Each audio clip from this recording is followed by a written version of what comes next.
So we will start with Rich Rodriguez returning to West Virginia. Of course, had a great run there with the Mountaineers in the early 2000s before he left for that Michigan job in 2008. And that was a disaster in his 3 years there, but goes to Arizona after that, has a few solid years. The end of his tenure wasn't great. From there is the offensive coordinator, QB coach at Ole Miss. Then he's an analyst at Hawaii. Then in 2021 is the assistant head coach and OC at Louisiana Monroe. And then for the last 3 years was the head coach at Jacksonville State. Brings them into the FBS, 3 9-win seasons over there. So did a really good job in his 3 years there with the Gamecocks of Jacksonville State. This move right here, of course, bringing him back home to West Virginia, where he had so much success. And this is a cool one, man. A lot of nostalgia with this hire. Yeah, West Virginia has not looked like West Virginia for the past 6 seasons. It's just been mediocre and boring, right? You got 6 seasons. Only one of those 6 seasons you had over 6 wins. That's not West Virginia. This is a program that's had a lot of success, a lot of huge moments in college football, one of the more distinctive programs around. And a lot of that has to do with Rich Rodriguez and what he did in his first go at West Virginia from 2001 to 2007. You had 3 straight 10-win campaigns, Sugar Bowl win over Georgia in 2006, almost made the BCS title game before getting upset by Pittsburgh, which is a rivalry game that we're going to see next year. It's going to be Rich Rod's first big game there at home. The backyard brawl will be a ton of fun. But again, West Virginia just had no identity the past few years, mediocre as mediocre gets. And you look at RichRod, first of all, I thought in Arizona, he did a pretty good job, kind of unfairly maligned, 5 out of 6 years making a bowl, played in the Pac-12 championship game, beat Oregon when they were ranked number 2. But beyond that, you look at Jacksonville State, it looks like what you're used to seeing from West Virginia. 9th in the nation in scoring, 36.7 points per game.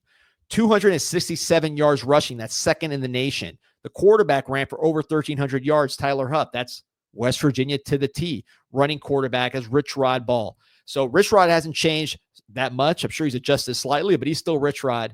And now he comes back to West Virginia hoping to recreate the magic. But you look at Jacksonville State, won the Conference USA Championship in emphatic fashion, 52-12 over Western Kentucky in the championship game. So I'm really excited to see what he does. And I hope he's able to have enough time to recruit his identity and get portal kids that match his identity, meaning undersized, athletic, tough offensive lineman. Wisconsin always has guys that are just great college linemen, not always pro prospects. They do have a pro prospect this year at left tackle, but in general, they get undersized guys that sort of overachieve in college and play with cohesion. They have running quarterbacks.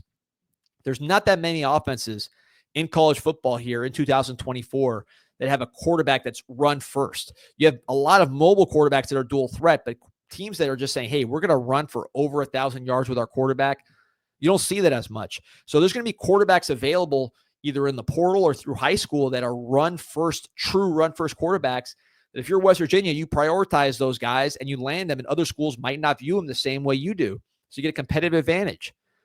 I think if you give RichRod time to build this thing up the right way, you have a team that can consistently compete in the Big 12 and get into the playoffs. If West Virginia is what it should be, certainly what it was under RichRod and what it's been in the past, you could win the Big 12, and that's a direct ticket to the playoffs. And as we've seen with RichRod, when he was rolling, he could beat teams that you don't expect him to beat on the right day. Obviously, had the iconic win over Georgia in 2006, showing that a smaller school can beat a big SEC school with big 5-star recruits.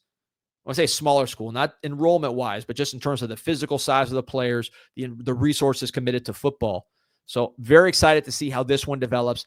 I think Rodriguez has a great shot to be great. And look at the quote here. Look, this guy's 61, coming home.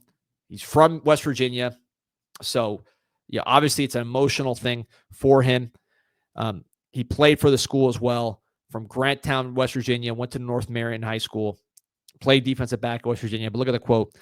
I'm thrilled to have the opportunity to be the head football coach at West Virginia University. My family and I are filled with gratitude to lead the Mountaineer football program again, and looking forward to working with the many supporters, fans, and friends to build the best football program in America. Take me home. So nothing groundbreaking there, but I think it's genuine when it comes to Rich Rodriguez. And you talk about this West Virginia program historically.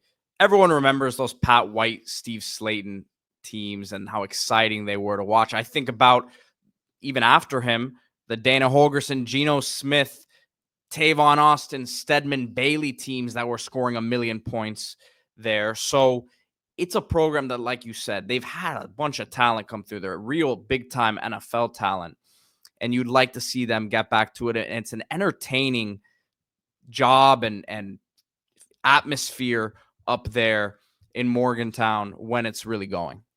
Yeah, and you look at recruiting wise, not bad. What you're inheriting of this year's class, which, usually when you're getting hired, the class is a mess, right?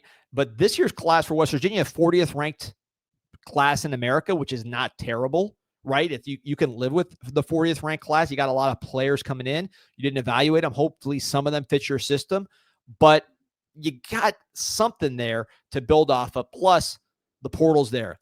So to me, I think the priority is finding guys that fit your system, finding a quarterback that is a RichRod quarterback.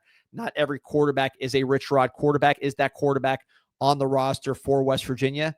I'm not sure, but you will have the opportunity, I think, consistently to recruit the absolute best running quarterback. I say, look, there's quarterbacks that can run. I'm talking about running quarterbacks where running is what they major in. If you're Rich Rodriguez, you should be able to recruit the best running quarterback in America or in the portal every single year, because you can sell 1,000-yard rushing seasons and maybe even Heisman candidacies. You're going to be able to put up big numbers in this system. But Pete, one thing I want to talk to you about is when I think about West Virginia too, obviously we're biased being here in Miami, Florida, as we record this. West Virginia used to be a hub of South Florida players. You mentioned Stedman Bailey, you mentioned Geno Smith. Could that be something that we get back to, under Rich Rodriguez? There was a safety from Carroll City, I want to say as well. The name escapes me. But yeah, I mean, they always they were kind of like a Louisville down here in South Florida. They're always down here getting a lot of speed, a lot of guys at the skill positions, without a doubt. And you see the graphic I'm sharing. It was Conference USA Coach of the Year this year, Rich Rodriguez. I think with a job that he's done up there has kind of gone under the radar, considering, again, he brings them into the FBS here. He coached there at FCS level for 1 year when they were still there, 9-win season, and then consecutive 9-win seasons here the last 2 years. So really great job he did down there at Jacksonville State. And if he can get the recruiting right, you know that he can coach them up. No question about it. Now it's about who's going to be the quarterback. That to me is the most compelling story. Is it going to be Nico Marchiol, who is from Chandler, Arizona, played decently well? He's been groomed to be the guy for 40 or 34 yards passing, 5 touchdowns, 2 INTs, but just pulling up the numbers. You look at the rushing yards, a decent athlete, 2 touchdowns on the ground, but we're talking about now getting into a pure quarterback run system where your predecessor at Jacksonville State ran for 1,300 yards. Is he the guy to do that? Is RichRod going to adjust to what he has here? Or is he going to say, listen, this is the portal era. I'm going to go ahead and grab the best running quarterback. Devin Napier off the market to Utah. That would have been a nice fit.